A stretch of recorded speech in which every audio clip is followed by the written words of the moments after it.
History often remembers kings by their crowns, their victories, or the empires they shaped. But some rulers leave behind a far darker legacy, not carved in stone or ink, but in the slow, horrifying unraveling of their own bodies. And few stories illustrate this truth with more brutal clarity than the final years of Henry VIII. What began as the rise of a radiant Renaissance prince ultimately collapsed into one of the most disturbing royal transformations in European history, a descent so grotesque that even his closest courtiers recoiled in fear and disgust. This is the tragic metamorphosis of a king who devoured not only a nation's wealth, but himself. The wooden chair groaned beneath the tremendous bulk of the man who had once been England's most energetic monarch. Henry VIII, now an immense, rotting mass of flesh weighing well over 400 pounds, could no longer stand or walk without being hoisted into motion. His legs, once praised across Christendom as the finest of any prince, had decayed into ulcerated, weeping stumps that leaked pus and blood. The stench was so overpowering that courtiers approached him with scented cloths pressed over their noses. This was more than the downfall of a sovereign. It was the horrifying final chapter of 4 decades of unchecked excess, a transformation that reduced a dazzling young prince into something far closer to a living corpse. Yet his story began innocently enough in 1509, when an 18-year-old Henry took the throne. Standing at 6 feet 2 inches, lean, athletic, and impossibly charismatic, he embodied the Renaissance ideal. He could spend an afternoon in the tilt yard, dance until dawn, or hunt for hours without losing breath. But even then, those closest to him noticed a troubling detail. Henry didn't simply eat, he attacked his food. The kitchens of Hampton Court were not merely culinary workshops. They were industrial engines of indulgence, roaring like medieval factories built solely to satisfy their king. More than 200 cooks and servants labored in shifts, their faces shining with sweat from 6 enormous hearths that burned day and night. Those fires consumed up to 8 tons of oak daily. The numbers alone reveal the scale of Henry's appetite. At the height of his reign, the royal household slaughtered around 8,200 sheep, 2,330 deer, nearly 2,000 pigs, hundreds of calves and oxen, and dozens of wild boars every year. And astonishingly, much of this was prepared for the king alone. Observers describe banquets where Henry would begin with a whole roasted peacock, follow it with an entire swan stuffed full of smaller birds, and devour massive slabs of beef that could have fed a poor family for weeks. But what unsettled witnesses most was not the quantity. It was the theatrical nature of it all. Meals became performances, staged with pomp meant to proclaim royal dominance. Henry sat enthroned at the head of immense banquet tables, surrounded by platters arranged in precise, almost mathematical patterns. Each course arrived with trumpets and ritual fanfare, as if announcing conquering armies rather than roasted animals. His eyes surveyed the feast like a general sizing up a battlefield, choosing which dish to conquer first. The preparations bordered on sorcery. Royal chefs devised techniques for nesting animals inside one another, culinary monstrosities that defied nature. A single pie might contain a pig filled with chickens, each chicken filled with smaller birds, all sealed within a hardened crust that required special blades to cut. These creations were not meant to nourish. They existed solely as symbols of power, edible proclamations that Henry commanded even the natural order. As his appetite grew, so did his suspicion. Henry became convinced that enemies might poison him.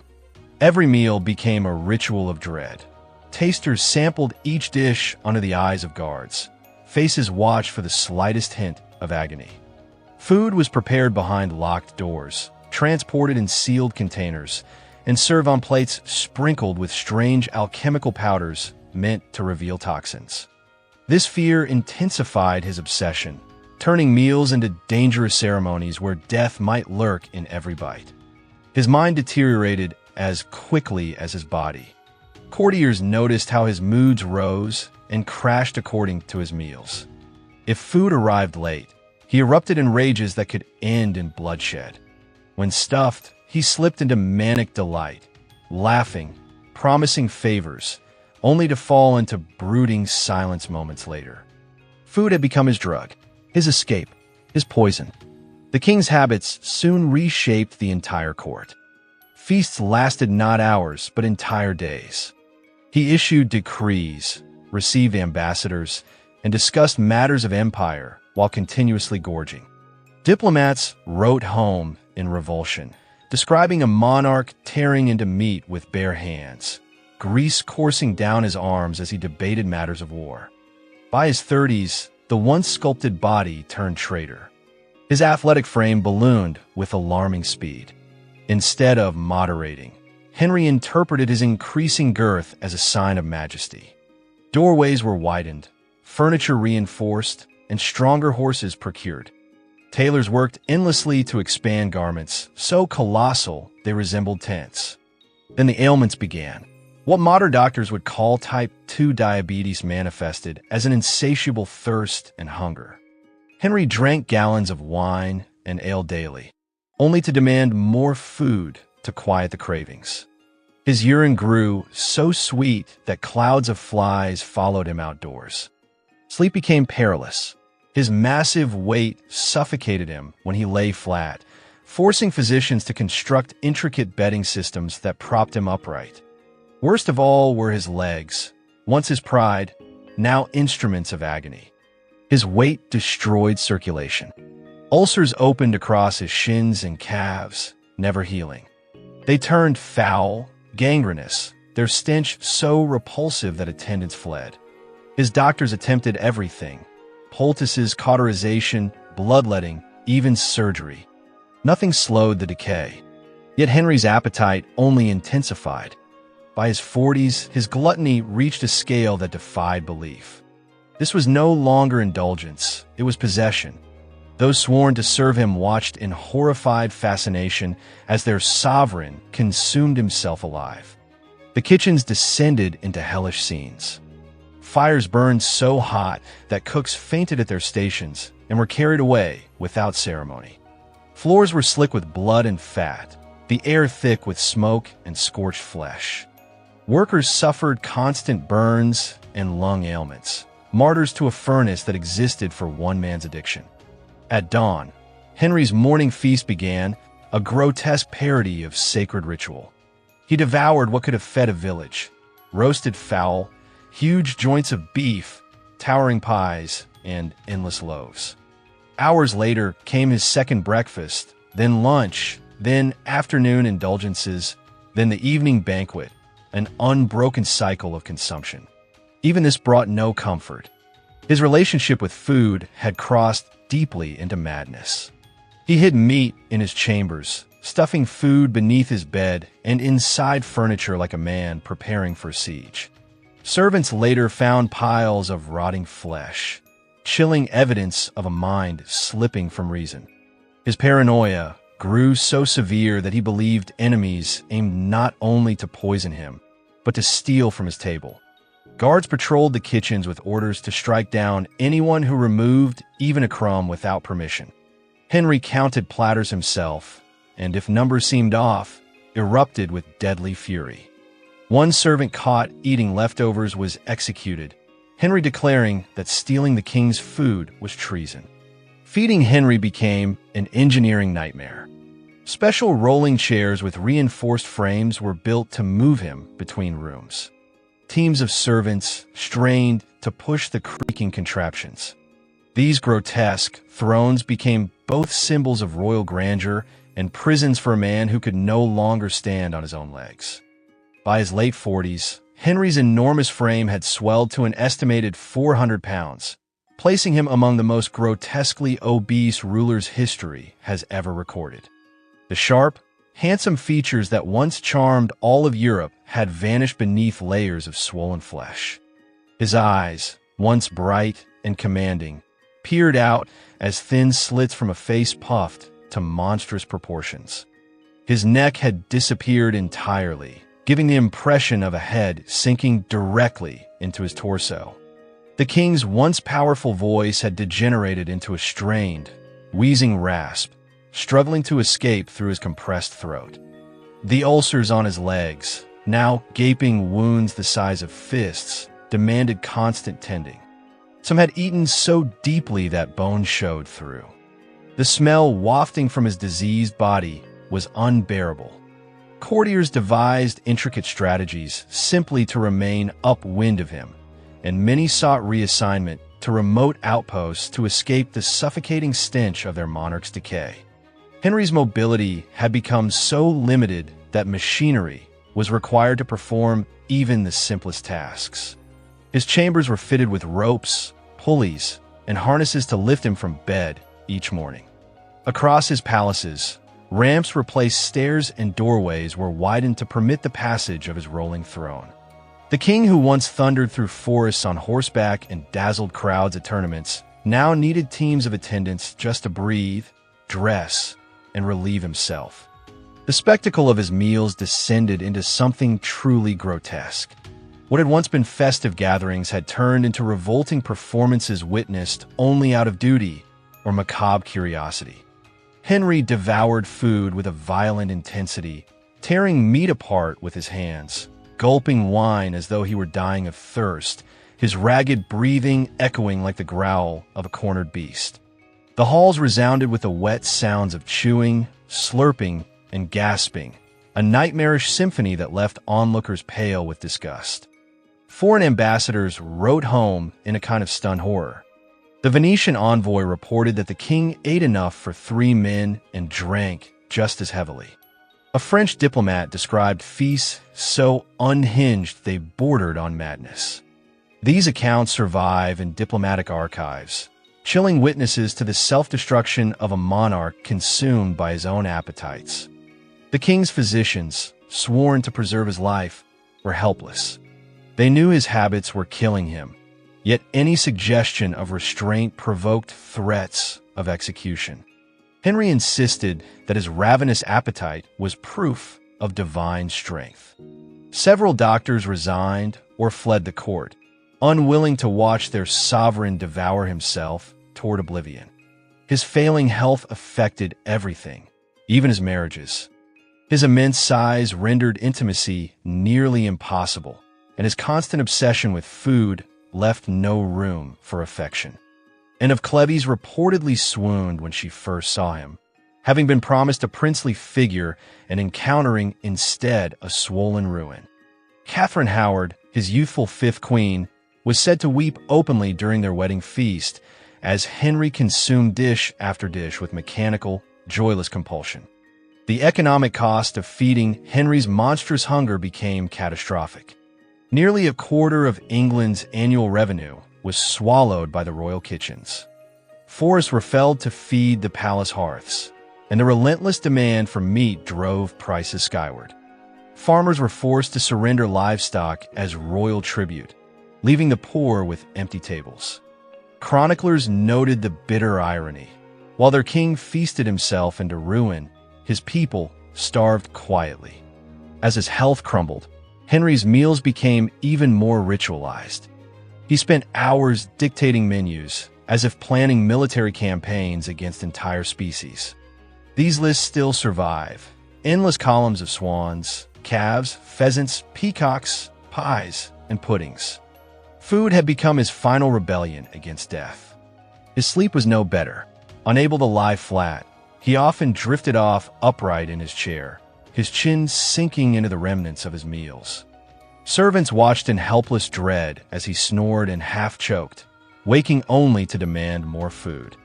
These pitiful displays became daily occurrences, scenes as tragic as they were grotesque. By 1546, Henry VIII had become a grotesque caricature of his younger self, a diseased mountain of flesh that required an army to sustain. Floors at Hampton Court had to be reinforced to support his weight. The king who had once danced until dawn could now barely remain conscious through a single meal. His body, battered by decades of excess, was finally collapsing. The ulcers on his legs had deepened into cavernous wounds so gruesome that attendants retched while tending them. Physicians described them as pits of corruption, endlessly leaking foul fluids. Yet even as his body rotted, Henry continued to gorge without remorse. The most appalling part of his decline was his refusal to accept reality. His doctors attempted lighter fare, broths, vegetables, but he responded with volcanic fury, declaring moderation an act of treason. When his longtime physician, Dr. William Butts, dared advise restraint, Henry had him executed. By then, his meals defied all human sense. Unable to move unaided, he consumed enough each day to feed entire households. Breakfast alone might include a whole roast bird, a giant slab of beef, several pies, and tankards of ale. Hours later, he demanded what he cheerfully called his morning refreshment, another entire meal of meat, cheese, and wine. By nightfall, he had eaten for an army. Special chairs with built-in tables were created to hold him upright through these endless feasts. Servants worked around the clock delivering food to his apartments. Records show deliveries at all hours, proving that Henry no longer recognized the rhythm of mealtimes. Eating had become continuous, a ravenous cycle without pause. Even worse than his physical collapse was the decay of his mind. His thoughts revolved solely around food. He would sit for hours staring at empty dishes, lost in hallucinations of imagined banquets. Courtiers overheard him describe elaborate feasts that did not exist, then erupt in fury when they failed to appear. His world had shrunk to one obsession: eating. Paranoia consumed him. Henry became convinced not only that enemies plotted to poison him, but that they wished to steal his provisions. Guards stood watch in his bedchamber, protecting the king's food in the dead of night. Henry often woke to count his stores, panicking if even a single platter seemed missing. The atmosphere at court turned nightmarish. Those who once competed for the honor of dining with the king now invented desperate excuses to avoid him. The reek of infection, the sight of his trembling hands, the grotesque sounds of his eating, all created a living horror. Catherine Parr, his sixth and final wife, endured this ordeal in silence. She prayed constantly, not for Henry's recovery, for she knew it would never come, but for mercy and for her own safety. Records suggest she spent long hours in her chapel, pleading for deliverance from a man devouring himself to death. The economic consequences of Henry's unchecked consumption were devastating. Feeding the king and maintaining his bloated court devoured nearly half the royal treasury. Entire stretches of English countryside were stripped of livestock, and the relentless demand for meat left peasants destitute. Families starved while their king feasted. By the beginning of 1547, Henry VIII's body was finally collapsing under the weight of nearly 40 years of unrestrained excess. The few physicians who still attended him kept quiet records that read like the diagnosis of a man already half dead. A heart swollen to twice its size, a liver hardened and yellowed from drink, lungs struggling beneath layers of fat. At mealtimes, he often drifted into sleep, his enormous head falling into his plate before he jolted awake, choking on half-chewed food. He had become a prisoner of his own flesh, unable to stand, barely able to speak, yet still issuing commands with the stubborn authority of a king. His attendants obeyed out of fear, even when those commands hastened his death. Every morning they hauled him upright with ropes, dressed his infected wounds, and placed before him mountains of food. The ulcers on his legs, now deep enough to expose bone, were wrapped in linen soaked with wine and herbs, but nothing slowed the gangrene spreading up his limbs. Witnesses described a stench so overwhelming it clung to walls and clothing alike.